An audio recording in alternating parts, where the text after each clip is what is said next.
नमस्कार दोस्तों, स्वागत है आपका हमारे YouTube चैनल जरधारी क्लासेस में। दोस्तों, उत्तराखंड डीएलएड के लिए टीचिंग एप्टीट्यूड का आज हम यहाँ पे ला रखे हैं 10वीं क्लास। ठीक है, 9 क्लास तक हमने यहाँ पे कंप्लीट कर दिए हैं, यानी कि कुल टोटल 450 क्वेश्चन जो है वो हमने टीचिंग एप्टीट्यूड के सॉल्व करा दिए हैं। तो अगर आपने वो पिछली 9 वीडियो नहीं देखी है तो आप जाके उन सभी वीडियोस को भी देख सकते हैं। तो चलिए दोस्तों, आज की वीडियो शुरू करते हैं। तो फर्स्ट क्वेश्चन है आज का, अध्यापक की कार्य क्षमता को बढ़ाया जा सकता है। कैसे आप अपने अध्यापक की कार्य क्षमता को बढ़ा सकते हैं?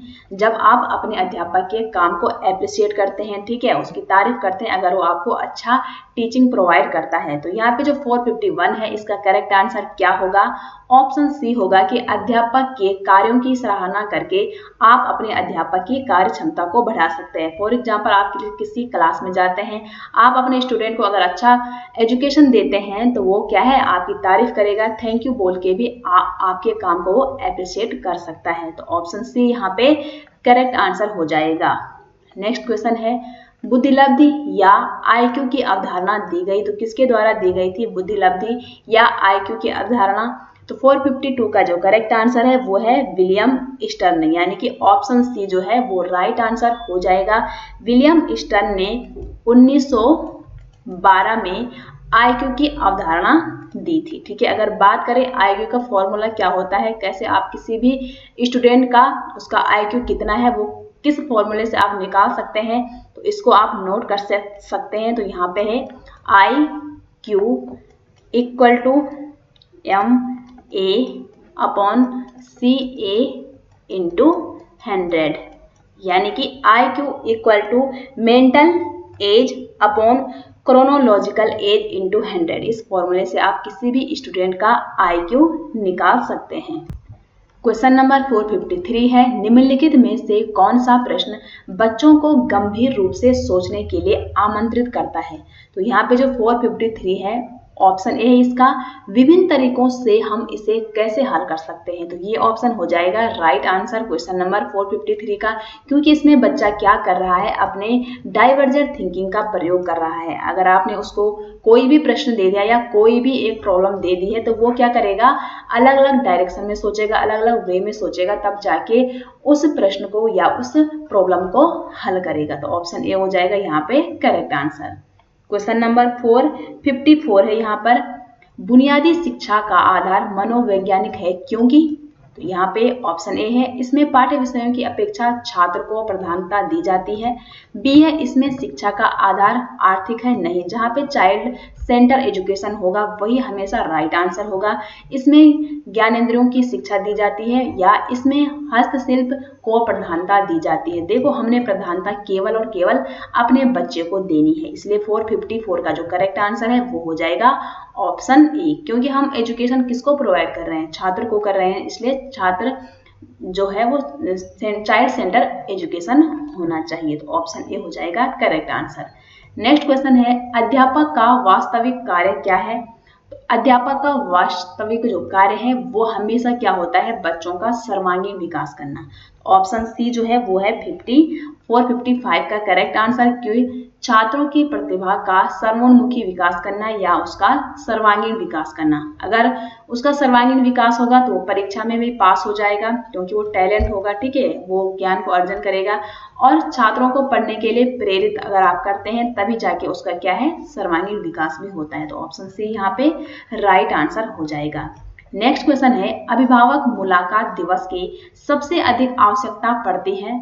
तो प्राइमरी कक्षाओं में या माध्यमिक या सेकेंडरी या कॉलेजों में? देखो, माध्यमिक सेकेंडरी कॉलेज में इसमें क्या होता है, बच्चा बड़ा हो जाता है, ठीक है, उसको हर चीज की सूझबूझ हो जाती है, लेकिन प्राइमरी कक्षा में बच्चा बहुत छोटा होता है, तो इसलिए यहाँ पे सबसे ज्यादा पेरेंट्स मीटिंग की आवश्यकता होती है। तो ऑप्शन ए हो जाएगा यहाँ पे करेक्ट आंसर।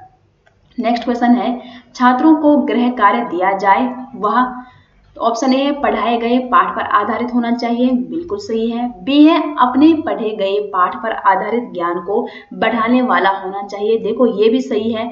सी है, पूर्व ज्ञान पर आधारित और उसे दोहराने वाला होना चाहिए, ये भी सही है, लेकिन यहाँ पे डी ऑप्शन सही नहीं होगा, क्योंकि दोस्तों जो ऑप्शन बी और सी है ये क्या है, अगर यहाँ पे एग्जाम की बात चल रही है तो पहले पढ़े गए पाठ पर आधारित भी होना चाहिए और पूर्व ज्ञान पर आधारित भी होना चाहिए। लेकिन यहाँ पे बात हो रही है होमवर्क की। होमवर्क हम कैसे देते हैं कि अगर आज हम क्लास में गए, आज हमने जो टॉपिक पढ़ाया है उसी के अकॉर्डिंग हमने, उसी के अनुसार हमने अपने बच्चे को होमवर्क भी देना है। तो यहाँ पे इसलिए ऑप्शन ए राइट आंसर हो जाएगा कि पढ़ाए गए पाठ पर आधारित होना चाहिए, ना कि पहले पढ़े गए या पूर्व ज्ञान। ये सभी क्या है, तब आप उसको काम देंगे जब आप उसका एग्जाम ले रहे हैं। इसलिए 457 का राइट आंसर डी ना होके ये यहाँ पे करेक्ट आंसर हो जाएगा। नेक्स्ट क्वेश्चन है डॉट डॉट डॉट को छोड़कर अन्य सभी के द्वारा लिंग भूमिकाएं ग्रहण करते हैं। तो यहाँ पे ऑप्शन डी जो है वो क्या हो जाएगा, राइट आंसर हो जाएगा 458 का। नेक्स्ट क्वेश्चन है वह प्रक्रिया जिसमें और जिसके द्वारा युवाओं के ज्ञान, चरित्र और व्यवहार को आकार में ढाला जाता है उसे क्या कहते हैं। तो 459 का आप यहाँ पे ऑप्शन देख सकते हैं, उसे क्या कहते हैं, उसे कहते हैं शिक्षा। नेक्स्ट क्वेश्चन है मनोविज्ञान एक व्यवस्थित जांच है जिसमें मनुष्य का संबंध उसके साथ उसके मित्रों का भी होता है, परिवार का भी होता है और पर्यावरण का भी होता है। तो इसलिए 460 का राइट आंसर हो जाएगा ऑप्शन डी उपरोक्त सभी। क्वेश्चन नंबर 461 है प्रोजेक्टिव तकनीक का उपयोग किसके मापन के लिए किया जाता है। तो ऑप्शन ए है व्यक्ति की सूचीबद्ध रुचियां, बी है व्यक्ति की आत्म साक्षात्कार की आवश्यकता, सी है यहाँ पे व्यक्ति की प्रमुख भावनाएं, संघर्ष, आवश्यकताएं जो सामान्यतः व्यक्ति द्वारा दबाई जाती है और अवचेतन मन में संग्रहित होती है। तो देखो जो ऑप्शन सी है इसमें ये सभी ऑप्शन जो हैं वो क्या हो गए, सम्मिलित हो गए हैं, इसलिए वो 461 का जो करेक्ट आंसर है वो हो जाएगा ऑप्शन सी। नेक्स्ट क्वेश्चन है व्यक्तित्व शब्द किस शब्द से लिया गया है। तो जो पर्सनैलिटी शब्द है वो पर्सोना से लिया गया है। तो 462 का करेक्ट आंसर है ऑप्शन बी। नेक्स्ट क्वेश्चन है वर्तमान स्थिति में बच्चों के पास एक महत्वपूर्ण कारक होना चाहिए। तो कौन सा है वो महत्वपूर्ण कारक, तो सभी बच्चों में वर्तमान में नैतिक मूल्य का पूरा ज्ञान होना चाहिए। तो ऑप्शन सी हो जाएगा 463 का करेक्ट आंसर। नेक्स्ट क्वेश्चन है सहकर्मी समूह का गठन किसके द्वारा होता है। तो जो सहकर्मी समूह है इसका मतलब है इसमें क्या है, समाज भी इंक्लूड है। तो यहाँ पे ऑप्शन सी हो जाएगा समाज प्लस नियंत्रित वातावरण जो है ये सहकर्मी समूह का गठन इसके द्वारा होता है। तो ऑप्शन सी यहाँ पे सही आंसर हो जाएगा। नेक्स्ट क्वेश्चन है क्वेश्चन नंबर 465 कक्षा में उपलब्धि प्रेरणा को प्रोत्साहित करने के लिए छात्रों को सिखाया जाना चाहिए कि वे अपने अच्छे ग्रेड का श्रेय किसे दें। अगर कोई अपनी क्लास में फर्स्ट आता है तो वो उसका श्रेय, उसका क्रेडिट वो किसको देना चाहिए उसको, क्योंकि मेहनत उसकी है, ठीक है। तो वो अपनी मेहनत को, अपना जो उसका रिजल्ट आता है उसका जो श्रेय है वो अपनी कड़ी मेहनत को दे। ऑप्शन ए हो जाएगा 465 का करेक्ट आंसर। नेक्स्ट क्वेश्चन है परिवार एक माध्यम है, अनौपचारिक शिक्षा का है, औपचारिक शिक्षा का है, दूरस्थ शिक्षा या उपरोक्त सभी। देखो परिवार एक माध्यम है अनौपचारिक शिक्षा का, औपचारिक शिक्षा का माध्यम क्या होता है, स्कूल है, ठीक है। तो यहाँ पे ऑप्शन ए हो जाएगा राइट आंसर।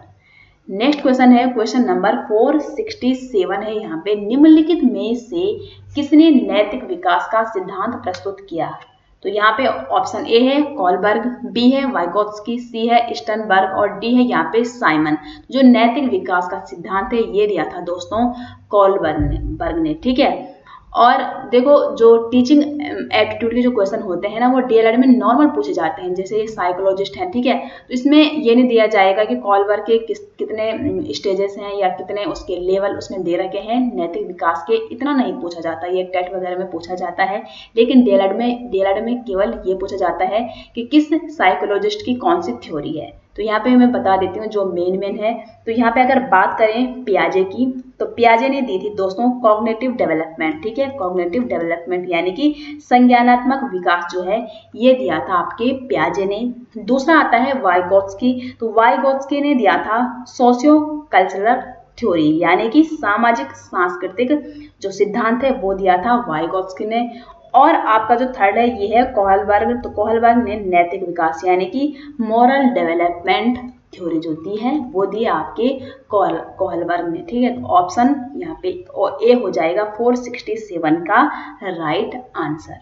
नेक्स्ट क्वेश्चन है 468, निम्नलिखित में से किस मनोवैज्ञानिक ने सफल बुद्धिमत्ता का प्रतिपादन किया था? तो किसने किया था? तो 468 का जो राइट आंसर है वो हो जाएगा आपका यहाँ पे रॉबर्ट स्टर्नबर्ग, ठीक है। 468 का राइट आंसर है ऑप्शन ए।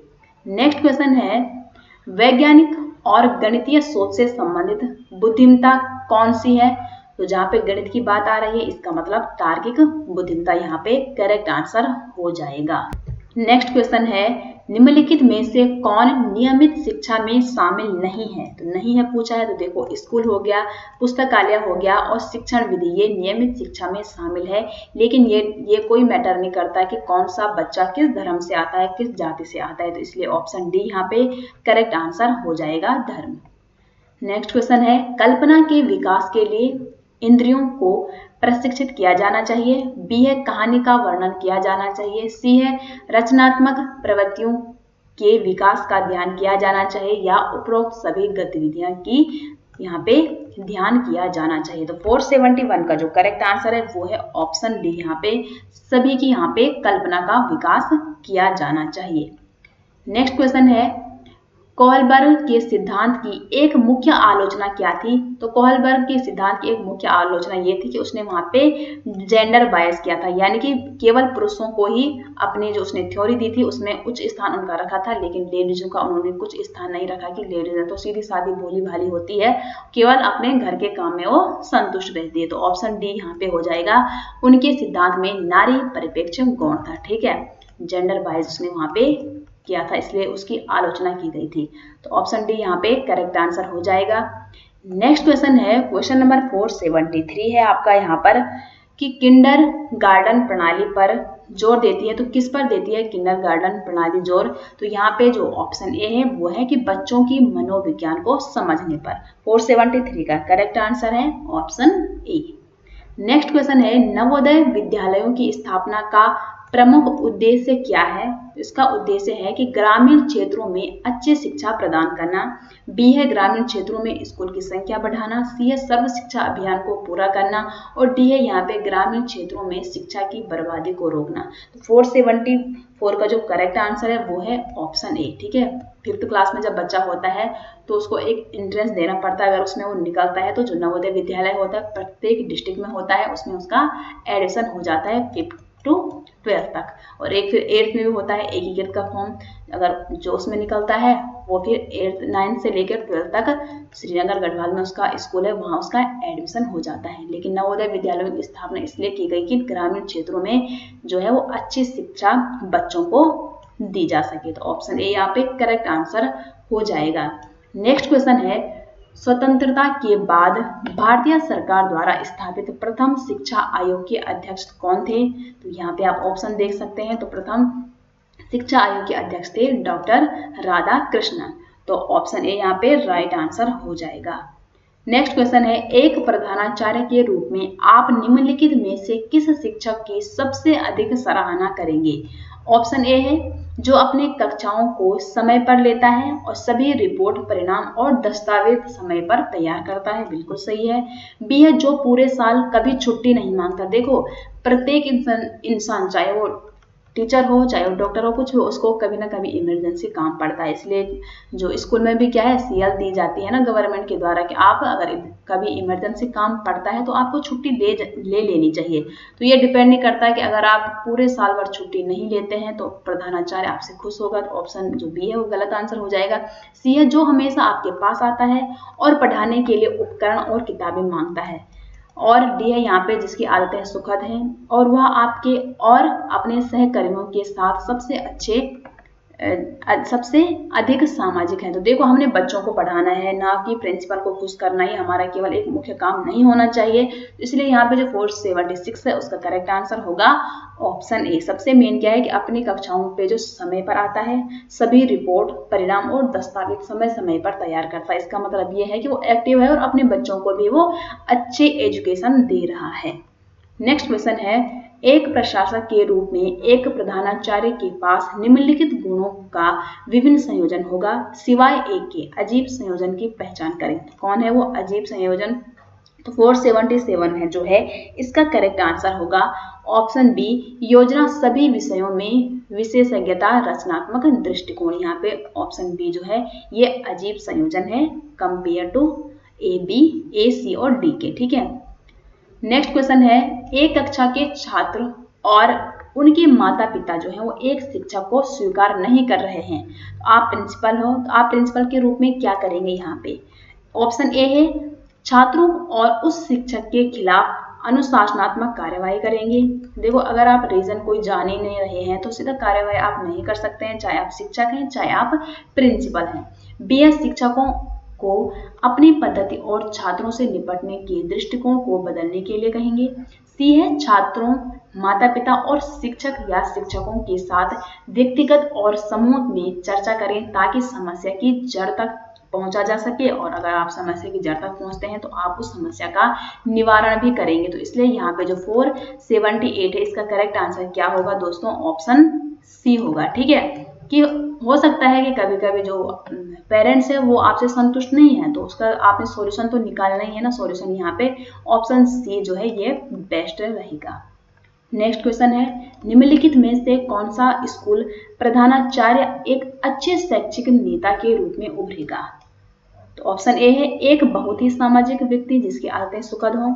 बी है एक अनुभवी शिक्षक जिसके पास एक शीर्ष विदेशी विश्वविद्यालय से नेतृत्व में डिग्री हो। तो देखो, ये डिपेंड नहीं करता कि विदेश से डिग्री है या कहाँ से डिग्री है। ठीक है, सी है एक सदा टॉपर और मेधावी विद्वान हो, और डी है एक शिक्षक जिसके कक्षा परिणाम उत्कृष्ट हो और जो कठिन कार्यों में माहिर हो और फिर भी छात्रों और शिक्षकों के बीच लोकप्रिय हो। तो सबसे पहला काम हमारा स्टूडेंट को पढ़ाना है, इसका मतलब कक्षा के जो परिणाम है वो हमारे उत्कृष्ट भी होने चाहिए। तो इसलिए 479 का जो करेक्ट आंसर है वो हो जाएगा आपका ऑप्शन डी। क्वेश्चन नंबर 480 है, निम्नलिखित में से कौन एक बेहतर प्रधानाचार्य साबित होगा? आपके स्कूल में फर्श साफ करने का काम चल रहा है, आप ऐसा क्या काम करेंगे जो आपका काम जो है वो बेहतर हो सके? तो ऑप्शन ए जो है यहाँ पे वो करेक्ट आंसर होगा कि जो सभी छात्रों और शिक्षकों को शामिल करते हुए कक्षा का फर्श साफ करता है। मिलजुल कर अगर आप काम खुद भी करते हैं और मिलजुल कर काम करवाते भी हैं तभी आप एक बेहतर प्रधानाचार्य साबित होंगे। तो ऑप्शन ए हो जाएगा यहाँ पे करेक्ट आंसर। नेक्स्ट क्वेश्चन है, राष्ट्रीय शिक्षा नीति यानी कि नेशनल एजुकेशन पॉलिसी 1986 के तहत कौन सा ढांचा स्वीकार किया गया था? तो कौन सा ढांचा स्वीकार किया गया था 1986 की एजुकेशन पॉलिसी में? तो यहाँ पे ऑप्शन सी हो जाएगा 10+2+3 का। ठीक है, अगर बात आए यहाँ पे कि न्यू एजुकेशन पॉलिसी जो कि 2020 में आई थी, ठीक है, तो न्यू एजुकेशन पॉलिसी 2020 के तहत कौन सा ढांचा स्वीकार किया गया है? तो ये किया गया है यहाँ पे 5+3+3+4। ठीक है, जो न्यू एजुकेशन पॉलिसी है उसमें 5+3+3+4 है और जो 1986 वाला है उसमें 10+2+3। तो इसको भी आप नोट कर सकते हैं। नेक्स्ट क्वेश्चन है, किसी कार्य की वह उच्च सीमा जिस पर एक विद्यार्थी उस कार्य को स्वतंत्रता पूर्वक करता है वो क्या कहलाता है? तो यहाँ पे 482 का जो करेक्ट आंसर है वो हो जाएगा ऑप्शन ए बी, वो हो जाएगा वास्तविक विकास का स्तर। नेक्स्ट क्वेश्चन है, स्कूल प्रबंधन की मुख्य जिम्मेदारी किस पर होती है? तो ये होती है मुख्य जो जिम्मेदारी वो होती है प्रधानाचार्य पर। 483 का करेक्ट आंसर है ऑप्शन ए। नेक्स्ट क्वेश्चन है, जिला शिक्षा अधिकारी की मुख्य जिम्मेदारी क्या होनी चाहिए? ऑप्शन ए है स्कूल के कामकाज में दोषों का पता लगाना, बी है इस शिक्षकों का स्थानांतरण करना, सी है देर से आने वाले शिक्षकों की शिकायत करना, और डी है यहाँ पे स्कूलों को शैक्षिक मार्गदर्शन देना। तो जिला जो शिक्षा अधिकारी है उसका मुख्य काम होना चाहिए कि स्कूलों को शैक्षिक मार्गदर्शन देना। तो 484 का जो करेक्ट आंसर है वो हो जाएगा ऑप्शन डी। नेक्स्ट क्वेश्चन है, शैक्षिक मनोविज्ञान के केंद्रीय क्षेत्रों में शामिल है सीखने की प्रक्रिया, सीखने की स्थिति, शिक्षण की स्थितियां उपरोक्त सभी उत्तर यहाँ पे राइट हैं। तो 485 का जो करेक्ट आंसर है वो है शैक्षिक मनोविज्ञान के केंद्रीय क्षेत्र में सीखने की प्रक्रिया को भी शामिल होना चाहिए, सीखने की स्थिति भी और शिक्षण की स्थिति। यहाँ पे तीनों ऑप्शन है जो वो है राइट। क्वेश्चन नंबर 486 है यहाँ पर, अवलोकन विधि की कमियां निम्नलिखित में से क्या है। तो देखो अवलोकन विधि क्या है, हम बच्चे को ऑब्जर्व करेंगे तब जाके तो हम उसको समझ पाएंगे और तभी हम उसको टीचिंग प्रोवाइड कर सकते हैं। अधिक विश्वसनीय ये होती है, ठीक है, और अधिक खोजपूर्ण भी होती है और बहुत लचीली भी होती है। लेकिन हमने यहाँ पे ढूंढना है कि कमी क्या है। देखो अगर हम किसी भी इंसान का, किसी भी बच्चे का, किसी भी व्यक्ति का अगर हम उसको ऑब्जर्व करते हैं तो टाइम तो उसमें लगता है ना, तो इसलिए इसकी कमी केवल एक ही है कि अधिक समय लेने वाली होती है। तो ऑप्शन सी है, ये है 486 का राइट आंसर। 487 है, बच्चों की शारीरिक आवश्यकताओं में शामिल है। तो बच्चों की शारीरिक आवश्यकताओं में शामिल क्या है, उनका संतुलित आहार। तो यहाँ पे ऑप्शन सी हो जाएगा राइट आंसर। नेक्स्ट क्वेश्चन है, प्रशंसा, प्रेम और स्नेह निम्नलिखित आवश्यकताओं का हिस्सा है। तो ये सभी क्या है, प्रशंसा हो गया, प्रेम, स्नेह, ये सभी क्या है, हमारे भावनात्मक जो है वो आवश्यकताओं का एक हिस्सा है। नेक्स्ट क्वेश्चन है, एक व्यक्ति का विकास संदर्भित करता है परिपक्वता और जीवन भर में क्रमबद्ध प्रगति। बी है ऊंचाई और शारीरिक आकार में शारीरिक परिवर्तन। सी है परिपक्वता तक शरीर में परिवर्तन और डी है यहाँ पे इनमें से कोई नहीं। 489 जो है इसका करेक्ट आंसर क्या है, व्यक्ति का विकास संदर्भित करता है परिपक्वता और जीवन भर में क्रमबद्ध प्रगति को।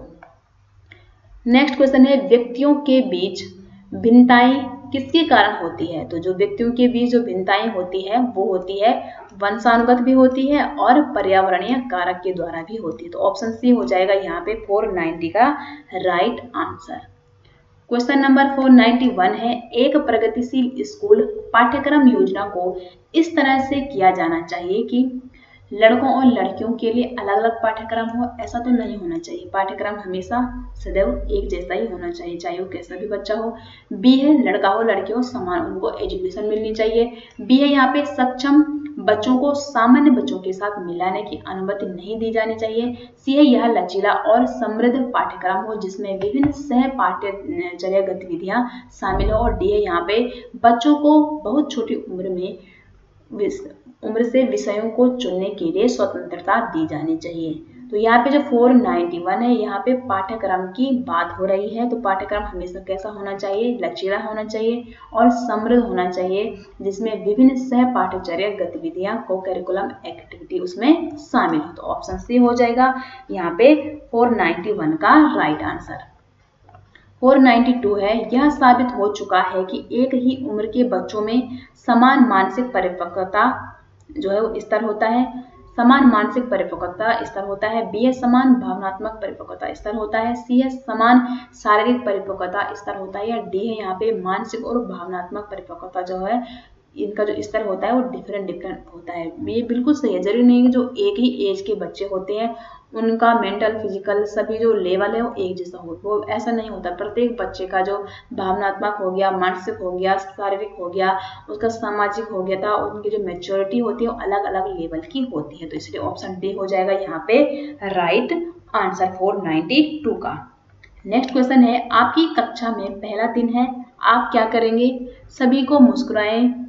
बी है यहाँ पे विषय का मूल्यांकन करें। सी है छात्रों को अपना परिचय दें और डी है यहाँ पे छात्रों को अनुशासित रहने के लिए कहें। तो देखो आप पहले ही दिन जाते हैं और बोलते हैं अनुशासन में रहो, तो बच्चा आपको देख के ही डर जाएगा। तो आप अगर उसको पढ़ाने की कोशिश भी करेंगे तो वो तभी पढ़ नहीं पाएगा, क्योंकि बहुत छोटे छोटे बच्चों को आप पढ़ाने जा रहे हैं और आपका पहला दिन है। सबसे पहले आपने क्या करना है, अपना बच्चों को इंट्रोडक्शन देना है, उनका भी इंट्रोडक्शन लेना है। तो ऑप्शन सी यहाँ पे करेक्ट आंसर हो जाएगा। नेक्स्ट क्वेश्चन है, कक्षा परीक्षण क्यों आयोजित किए जाते हैं। पुनरावृत्ति के लिए, लेखन अभ्यास के रूप में, छात्रों को तार्किक रूप से सोचने के लिए प्रशिक्षित करने के लिए, या डी है यहाँ पे शैक्षिक उपलब्धि का मूल्यांकन करने के लिए। देखो परीक्षा क्यों होती है, हमारी शैक्षिक उपलब्धि का मूल्यांकन करने के लिए। तो 494 जो है इसका करेक्ट आंसर क्या है, ऑप्शन डी हो जाएगा। नेक्स्ट क्वेश्चन है, एक बच्चा आपके स्कूल में दाखिल होता है जो सांस्कृतिक दृष्टिकोण से पिछड़े परिवार यानी कि पृष्ठभूमि से संबंधित है। तो आप ऐसी कंडीशन में क्या करेंगे? ऑप्शन ए है यहाँ पर, उसे एक ऐसी कक्षा में रखेंगे जिसमें सांस्कृतिक दृष्टिकोण से पिछड़े परिवारों के और भी अधिक छात्र हों। देखो इसमें क्या है, आप उसको एक जो समावेशी शिक्षा है उसे अलग कर रहे हैं, ठीक है, तो ऐसा तो आप नहीं कर सकते हैं। बी है, एक शिक्षक को भेजेंगे जो बच्चे की पिछड़ी सांस्कृतिक पृष्ठभूमि के बारे में और अधिक जान सके। तो आप शिक्षक है, आपको हर किसी की पृष्ठभूमि का नॉलेज होना चाहिए, तो ऑप्शन बी भी यहाँ पे गलत हो जाएंगे। सी है, उसे एक सामान्य कक्षा में रखेंगे लेकिन उसकी विशेष जरूरतों को ध्यान में रखते हुए उसे सिखाने के लिए विशेष व्यवस्था करेंगे। और डी है, यहाँ पे उसे व्यावसायिक शिक्षा अपनाने की सलाह देंगे। तो यहाँ पे जो 495 है इसका करेक्ट आंसर है ऑप्शन सी है, उसे एक सामान्य कक्षा में आप रखेंगे। इससे क्या होगा, उसको वो बच्चा जो है वो नर्वस नहीं होगा कि अरे मैं तो पिछली पृष्ठभूमि से आ रहा हूँ, या मैं गरीब हूँ, या मैं पिछड़े परिवार से हूँ। अगर आप उसको सामान्य कक्षा में रखेंगे तो उसको ये कुछ उसके माइंड में ये चीजें नहीं आएंगी। फिर आप उसकी विशेष जरूरतों को अवश्य ध्यान में रखेंगे कि कहीं ना कहीं जो और बच्चे हैं उनसे वो उसको नॉलेज भी कम होगा, तो थोड़ा सा आप उस पर विशेष ध्यान रख सकते हैं। ऑप्शन सी यहाँ पे हो जाएगा राइट आंसर। क्वेश्चन नंबर 496 है, 5वीं कक्षा की कक्षा को मानकीकृत पढ़ाई के परीक्षण के लिए तैयार करते समय शिक्षक को सबसे अच्छी सलाह दी जाती है। तो क्या दी जाती है वो सबसे अच्छी सलाह? तो यहाँ पे जो क्वेश्चन नंबर 496 है इसका जो राइट आंसर है वो है ऑप्शन डी, कि छात्रों को उन प्रश्नों का अभ्यास दें जो परीक्षण में आने की संभावना रखते हैं। ठीक है, अब देखो आप अपने बच्चों को पढ़ाते हैं तो आपको पता है मैंने क्या करना है, जो पेपर है एग्जाम पेपर वो कैसे बनाना है। तो अगर आप उस पेपर के मिलते जुलते अगर जो क्वेश्चन है उसका अगर आप प्रैक्टिस अपने बच्चे को कराते हैं तो ढंग से वो प्रिपेयर कर पाएगा खुद को। तो ऑप्शन डी हो जाएगा राइट आंसर। क्वेश्चन नंबर 497 है, एक सामान्य 12 साल का बच्चा सबसे अधिक संभावना से क्या करेगा? तो देखो जो ऑप्शन ए बी सी इसमें क्या है, अगर बड़ा बच्चा है तो वो सोच सकता है कि बड़ों को खुश करने के बारे में वो चिंता कर सकता है, उसको चिंता महसूस होती है, ठीक है, या अपनी रुचियों को वर्तमान समय तक ही सीमित करेगा, ऐसा बड़ा बच्चा कर सकता है। लेकिन यहाँ पे पूछा है केवल 12 वर्ष का जो बच्चा होगा वो क्या करेगा, साथियों की स्वीकृति के लिए उत्सुक रहेगा। तो क्वेश्चन नंबर 497 का जो राइट आंसर है वो क्या हो जाएगा, ऑप्शन डी। क्वेश्चन नंबर 498 है, रचनात्मक लेखन को एक गतिविधि के रूप में योजना बनाई जानी चाहिए। तो यहाँ पे जो 498 है इसमें ए बी सी दोनों यहाँ पे राइट आंसर, इसलिए ऑप्शन डी सभी बच्चों के लिए यहाँ पे करेक्ट आंसर हो जाएगा। दोस्तों आज की वीडियो का जो लास्ट क्वेश्चन है इस क्वेश्चन को आप पढ़िए और इसका करेक्ट आंसर क्या होगा ये आप कमेंट बॉक्स में जरूर बताइएगा। तो ये थी दोस्तों आज की वीडियो, उम्मीद करते हैं आपको ये वीडियो पसंद आई होगी। वीडियो पसंद आती है तो वीडियो को लाइक करें, शेयर करें, कमेंट करें। मिलते हैं आपको नई एक इंटरेस्टिंग वीडियो के साथ, तब तक के लिए आप सभी का बहुत बहुत धन्यवाद। और दोस्तों ये पूरी 10 वीडियो है जिसकी अलग प्लेलिस्ट बनाई गई है जरदारी क्लासेस यूट्यूब चैनल में, और इस 10 वीडियो में हमने पूरे 500 क्वेश्चन आपको सॉल्व करा दिए हैं टीचिंग एप्टीट्यूड के। तो मिलते हैं नेक्स्ट वीडियो के साथ।